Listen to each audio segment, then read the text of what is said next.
Welcome back, everybody. If you're new, my name's Nicholas, and this is Investing Against the Grain. It's been a while. I haven't put out a video in almost a week exactly. I think the last video I put out was either last Tuesday or Monday. I apologize for that, especially for anybody who was wondering where I've been, what the content has been.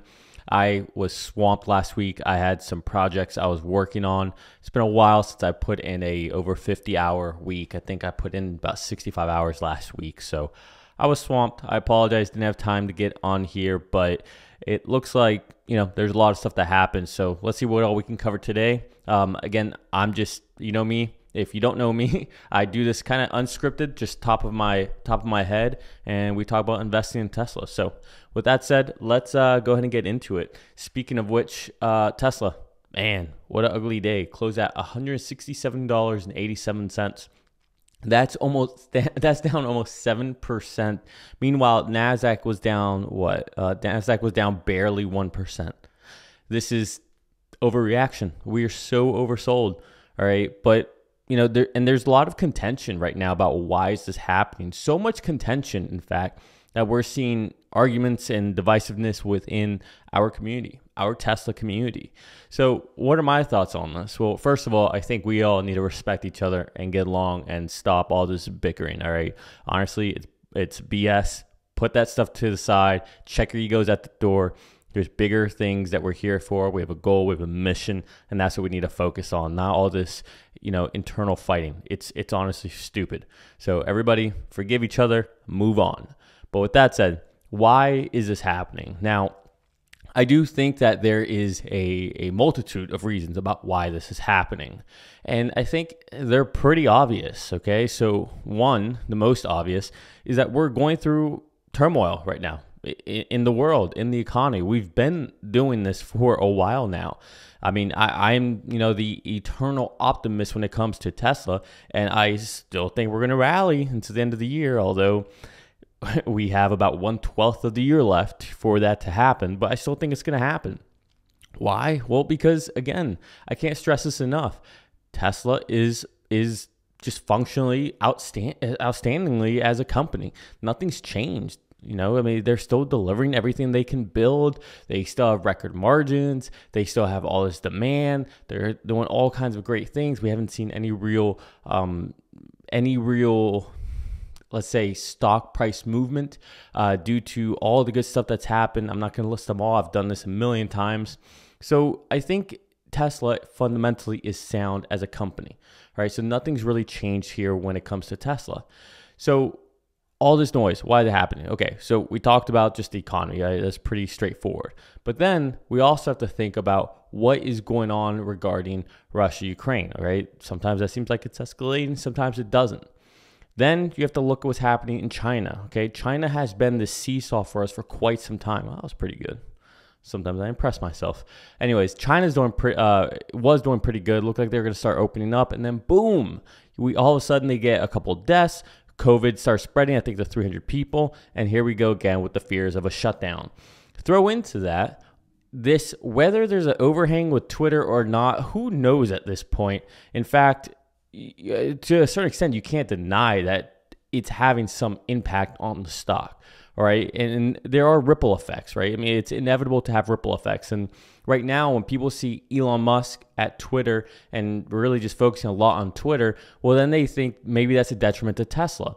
And honestly, the people who are thinking this, I think, look, this is a lot of pain right now, but good riddance to those people. Because if you do not understand yet how it works when it comes to Elon Musk, look, he's not sitting there at SpaceX every single day, 24/7. SpaceX is still functioning like a well-oiled machine.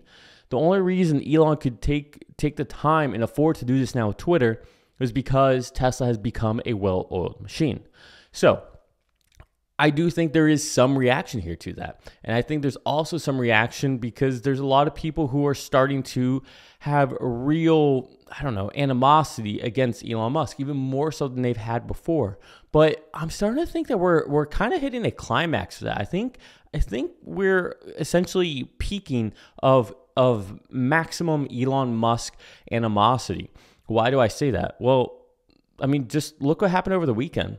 He lets Trump back on Twitter. He lets Ye back on Twitter. Kathy Griffin's back on Twitter. Babylon Bee back on Twitter.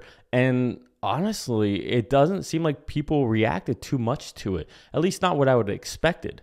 And so at this point, it's almost like there's not much more Elon Musk could do that would really, I mean, I say this and then next thing you know, he's going to do something just completely left field. But it seems like, there's only so much you can have against the guy. He's pretty much done everything now. He's been very transparent. He's not BSing. He's being very direct, very pointed at people. But I feel like tension is slowly coming out of this balloon, especially now that we're getting past the midterms. So all that's really playing into this. Like, you just can't deny it. So right now, there's nothing you can do about this. You just got to let these weak hands sell out and let it be. Again, if you own stock, who cares? Just let it ride. It doesn't matter. All right. We are looking down, 10 years down the road is what our goal is. And that's where the mission is. So again, I know this hurts. I know it sucks, but really the whole stock market took a beating today. I'm looking at everything here. Besides Microsoft, everything kind of looks like it was actually down today. So look, it could be worse. The best thing that you really have to hang your hat on, which is what I do every single day, is knowing that the company itself, the fundamentals of the company haven't changed, and that Q4 is going to be your record quarter yet again. Now, I don't think that means that there isn't a potential, a negative reaction, a disappointment with Q4, just because, media does what they do. They're not going to take Giga Shanghai into context and they look at the full year. Maybe Tesla doesn't deliver as many vehicles as Wall Street analysts had predicted. But again, these are just analysts with their own expectations, and Tesla doesn't care about that. They're not really working for a quarter-to-quarter earnings perspective. They're looking at the bigger goal. They're looking at 20 million vehicles by 2030, right? They're looking at producing 3 terawatt hours. So that's their true north. And looking at things quarter by quarter, you will never get to your goal if you're just focused on the quarterly goal. All right, you need to be looking at multi-year outlooks, decade outlooks, and that's what Tesla's doing. Now, there was some interesting news with this silly lawsuit against Elon and the board with regards to his compensation package, which seriously, how stupid was that? This individual had 9 shares. Obviously, all of the suits were lining up to prop this person up to use this to go against Elon. Just absolutely idiotic. But something that kind of did benefit all of us is, one, we got to see that, apparently Elon has found someone he thinks would be a good successor should something happen to Elon. And I think, to me, if I had to guess who that would be, I would say it's probably Drew Baglino. And that seems pretty straightforward. I mean, let's just think about this. He's the only person on any of the earnings calls who really speaks besides Zach Kirkhorn. But Zach Kirkhorn doesn't really speak at the same time the way Elon does. Zach Kirkhorn is more so, I don't know, that plan B person that he comes in and supports with some certain financial metrics. But Drew will sit there and he'll just go back and forth, and him and Elon kind of banter back and forth, and it just seems like there's a real good synergy there. And on top of that, I think Drew's been there for 16 years or something. So Drew just seems the most likely choice to me. He's very well spoken. He's very knowledgeable on multiple facets of engineering. I believe his background is in mechanical, maybe electrical engineering. I'm obviously biased towards him because that's my background as well. So I root for Drew. But then you also have Ashok, who's in charge of essentially Tesla AI. But even though I do think that's going to be the future of Tesla, I think Drew is the one who really, I don't know, I think him and Elon are more aligned on the holistic picture of things. And Ashok, I think he's newer, and I don't think I don't know. I guess it could be Ashok. Who knows? But either way, I think it's just exciting to know that Elon has put some thought into this, and there is a potential succession plan should something happen, which, again, I think Elon's going to be here for quite some time. I don't think Elon steps aside until Optimus is done, unless they have some other project that comes up, right? So right now, he's even said Optimus, he's leading that project. He's leading the initiative with that. So I think that's what he's focused on. All right, so what else do we have going on right now with Tesla? Well, really, there's not a lot going on at the moment. The big news is that we have version 11 that is going to be going to wide release, meaning everybody, without needing to go through the whole safety score process, everybody will be able to get it. And what it seems like, in December, maybe end of December is what it's starting to feel like. I think Elon essentially alluded to that. Now, version 11 is a pretty big deal because that would be one stack to rule them all. In other words, we'll finally be getting the FSD abilities onto the highway, and hopefully, that means that we would also get the parking lots logic within FSD, and hopefully it'd be better, right? And same with Smart Summon, that'd be nice as well. So I really think those are the kind of the last few pieces that we really need for robo-taxis, is to get those done. And I would imagine it would need about another couple months of iteration, and after we're wide release, just to be able to get to a point where, okay, now we can maybe start looking at doing some humans behind the wheel type robo taxis. And the reason I would say we would do that is because I don't think regulators will approve you just going straight from human to no human, right? I think there's like a threshold you'd probably have to cross there just to be on the safe side. And I bet you Tesla would want to do that as well, right? Like, what's the point otherwise? Unless their whole point is, let's just keep it the way it is until it is just so rare to have a disengagement or intervention that we know we don't need humans. That could be it too. But I think that's going to be a lot harder to get to that point because, I just see it when I watch all these FSD beta videos.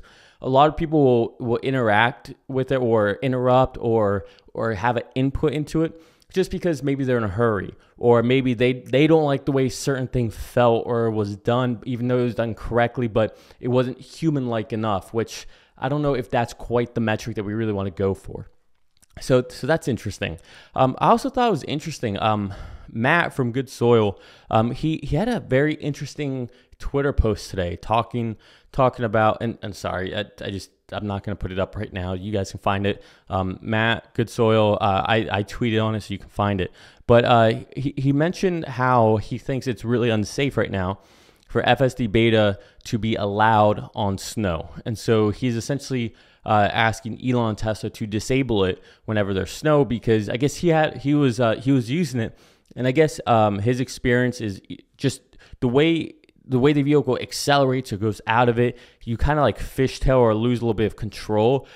And I think what his experience and his interpretation is that FSD beta doesn't really take into account the fact that there's snow. And so, just like anyone would, right? When there's snow or if there's a lot of water on the road, you drive a little differently because you don't want to hydroplane, or you don't want to fishtail, or you don't want to just lose traction. And so I think it's a valid point. But anyways, I asked him on Twitter, I asked him, hey, Matt, like what exactly are you talking about? Any amount of snow or a little bit of snow? Because I have seen several FSD beta videos now out there that are in the snow, and it seems to be doing, pretty decently. But I did caveat, however, those roads were somewhat cleared, right? There's still snow, but they're cleared. His experience, he replied, and he said essentially 2 to 3 inches of snow is what they got. So it sounds like what he's referring to is more as in like nothing's been cleared. But either way, it'd be good to see if Tesla could, do something about that, right? There should be some kind of snow mode or something, right? I don't know what you would call it, weird hazard, or I don't know what the terminology would be, but there should be something to account for that, and to change your driving profile based on the vehicle, making the determination that, hey, there's a lot of snow everywhere here. So I think Matt has a good point, but I don't think it's a matter. I don't think it'd be a very difficult thing for them to figure out. It's literally just about how your jerk is, your velocity, and your acceleration, right? So essentially, all those derivatives. Anyways, so I think it's pretty promising right now, seeing what's happening, and especially reading the release notes for version 11. So I'm getting pretty bullish on that. But other than that, there's not much to talk about at the moment. I know a lot of people want Tesla to do a buyback, and I'm kind of neither here nor there about it. Mainly because, okay, so from a shareholder perspective, so from a selfish shareholder perspective, what's 10 billion if they do 10 billion? It's not really gonna move much. If anything, it's just signaling potential confidence. But again, Elon has sold more than 10 billion, so I don't know how much it would be as far as needle mover. Now, would it be a smart move for Tesla if I'm thinking about this unselfishly? Yeah, it's probably a really good use of capital for them, especially if it's just sitting there. Now, a lot of people say, "Oh, I would rather them take that and build another gigafactory or go and create another solar plant or all this stuff." But I feel like there's a disconnect. And yes, I think we would all love that. If it was up to Tesla, they would probably just go ahead and spawn 3 new gigafactories like that. But the problem is there's a human element to all of this, and it's really hard to get really good talent, and you got to train that talent up, and right, all that takes time. And frankly, I don't think Tesla can acquire the talent as fast as what they could deploy this capital for. And so right now, I think they're going as fast as they can. They're hiring as fast as they can. They're building as fast as they can. They're iterating as fast as they can. And, hiring more people isn't always the answer. Sometimes it's just doing what you can with what you got. And so in the time span that that they can make another 10 billion and put on the balance sheet, I don't think they can make much progress, right? They can do that faster than what they would be able to go and build another factory or something, or deploy that capital. So I do think it would make sense financially for them to go ahead and do a buyback. So I'm speaking on both sides of my mouth there, but hopefully you understand the rationale. So the rationale is, if I'm being selfish, and I'm only thinking about my portfolio, I don't think it moves the needle. If I'm thinking about Tesla and them making a smart decision, I think it makes sense, because they can only move so fast, and they will be able to replace that 10 billion faster than what they would be able to move anyways. All right, I think that makes sense. Anyways, hopefully you guys are tracking with me on that. What else we got going on here? So we got Thanksgiving coming up, and hopefully the stock recovers a little bit before then. I'd like to see us go into the holidays with a nice little run here, but the truth is we're getting hammered here. I mean, with all this FTX stuff happening as well, you even see Bitcoin getting crushed. I mean, it's crazy. I don't follow this stuff a lot. I'm not big into crypto. I never have been. I understand the concepts around blockchain, but I would say I'm maybe at best 200 level deep in it. So in other words, I would say I'm pretty ignorant on it. But I don't know. Here's my struggle with any kind of crypto, and hopefully you guys don't bash me in the comments for this. But hey, if you need to get out some of your stress, go for it. Knock yourself out. But my whole thing with crypto or gold or silver or any real commodity is that it's really hard for me to create a model for it. So in other words, like with Tesla, I can say, okay, they have this amount of factories, and each factory is producing this amount of vehicles, or they plan on producing this amount of vehicles. Each vehicle generates this amount of revenue, and they have this margin. So this is their net income. Okay, so if they do this and they scale this fast, then I can figure out, divided by however many shares are outstanding, I can figure out what a stock price should be, slap a PE multiple on it, whatever makes sense for the given time, and I can make sense of that. I can't do that with Bitcoin. I can't do that with gold, right? It's something where it's like, hey, it just depends on what society deems it being worth, right? So I don't know. That's always been my struggle with any kind of commodity type asset like that, and I view Bitcoin as a commodity. And I'm not just trying to pick on Bitcoin, right? It's, if anything, if there's one coin I would be in, it'd probably be Bitcoin, just because I do think it's the most stable of them all. Let's talk about one last thing, and this is just going back to Twitter. Again, I'm just kind of free flowing here, just giving some of my thoughts. Like I said, I'm still kind of fried from last week. If you can't tell, I had kind of another, today was like a catch up day for a lot of stuff, so I look a little rough. Anyways, so let's talk about Twitter just for a second here. So we got Trump back on, and I kind of like the way Elon did it. because he did this poll. I think it was over 15 million people voted on it. And I know a lot of people are going to sit there and say, oh, well, those are just his followers, the people who like him or whatever. Okay, yes, there is some point to that. But at the same time, you have to keep in mind the people who like Elon Musk are people who are left and right, are people from outside this country, are people from all over the world. So this wasn't a vote that was just based on people in the United States. This was a worldwide decision. And I like that Elon continues to do things that don't take things from a local country perspective, but really raises it to a humanity perspective. Because I think with everything that Elon does, it's at the humanity level, not down at this divisive country, borders, continent, religion, political ideology, whatever other little niche you want. He's not making polls to really determine what to do based on that. He's going at the humanity level, and I think that's there's something beautiful about that. I think it's really underappreciated. But bringing Trump back on, it's kind of hilarious. Okay, the reason I think there hasn't been much noise about it is because Trump essentially has said he's not going to come back. But the funny thing is that Elon has some hilarious memes regarding this, right? Essentially, showing, I think one was a pill bottle, like a prescription bottle, and it's sitting over here. And then I think it's the lady from, what's her name? God, I can't remember her name, but from Family Guy, the wife, and she's just Lewis, I don't know. Anyways, and she's sitting there and she's just looking at it, and it's like tempting her.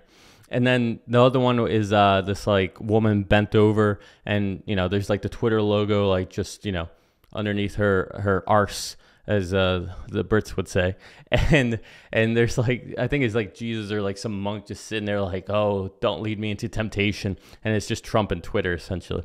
But these memes are hilarious. And then the CBS thing, that was hilarious as well, with the Brokeback Mountain meme. I mean, Twitter has become quite funny lately. And obviously a lot of this has to do with Elon, but it's definitely lively. And not only so much lively, but I'm seeing so many Chevy ads. I don't know if you guys have noticed this. Like every other ad is from GM, which I find hilarious. Okay, because I don't know what's going on right now with them. With GM, with Ford, with Volkswagen. This is why the stock is so... Wow, the amount of tangents I can go on is unreal. This is why, like when Farzad and I talk, it just goes like a million different directions. I actually did the same thing with Tim from Oracle Investments. Anyways, I like to talk. I get interested in different ideas here. But with Ford, GM, and Volkswagen, the fact that Tesla has all this downward pressure right now, it's honestly comical. Because look what's happening with GM. GM is struggling to sell anything. They're struggling to become profitable. They're talking about being profitable in 2025 with the EV tax credit and regulatory credits, and then they would be in the low single-digit percentage for margins. Like, what? That's hilarious, right? I mean, just imagine where Tesla's going to be. Ford, they're still losing money on every vehicle they sell. Who knows how well they're going to do? I think they're having all these internal conflicts with the dealerships. I mean, that whole thing's a mess. Farley is just kind of, I don't know. I'm not a fan. I'll just say that right now. I'm not a fan of Farley. I'm not a fan of Ford anymore after some of the shady stuff they've been doing. Volkswagen, man, they've gone off the rails, right? They're essentially nixing everything that they had planned to do right in order to catch up to Tesla, to be the number 2 dominant players. And they're essentially just bending the knee and saying, here you go, BYD, take it. It's all yours. And here's BYD just, chugging along, saying, all right, we'll take it. We'll be the duopoly. We'll be the Android to Tesla's Apple. It's happening. So it's funny to me to see Tesla being down like this when they're just going to keep turning these out. And just watch. We're going to get a new vehicle model here sooner than later. We're going to get the Semi launched. I do want to give credit to someone. So I thought about this, but I did not say it out loud, so I do not deserve any credit for this. But someone recently, and man, I wish I could remember who it was to give them proper credit. But someone said out loud, what if Tesla unveils the Roadster? Oh, you know who it might have been? Was it? No, I can't remember. But anyways, what if Tesla during the semi announcement they pull out the final production of the Roadster, just like they did during the semi unveil? That would be awesome. All right, so maybe that happens December 1st. That's when the unveiling comes out, or the delivery happens. So that's pretty exciting. And then we got a Cybertruck coming out. I mean, like Tesla is just not going to stop. They're just going to keep going and going and going. And all this Tesla, China demand issues. Look, I don't think we're going to have any demand issues for a while. And like these rumors keep resurfacing. They've been resurfacing all year. Think about it. They've been resurfacing since that lady jumped up in the middle of the auto show and started protesting. They've been resurfacing since that individual faked the brakes not working on the Tesla. And then here we go again with the COVID stuff. Like, enough's enough. Like, look, they're going to sell everything they can make. And even if they didn't, even if they had some inventory, so what? That's a good thing for them to do, because eventually demand will pick back up. And even then, even if Tesla has to cut their prices, just imagine that. Imagine if Tesla cuts their prices. Tesla has high gross margins. They could afford to do that. What's everyone else going to do, right? Because if Tesla drops their prices, everybody else just has to compete against that, right? Right now, maybe you buy a Bolt because it's only $30,000. But if Tesla drops the Model 3 or the Model Y, or if they come out with a new vehicle and it's under 30,000 or 30,000, guess what you're going to buy? You're probably going to buy the Tesla. And at this point, this is where things really start. We're getting at to an inflection point where it's really going to become about the software more so than the hardware.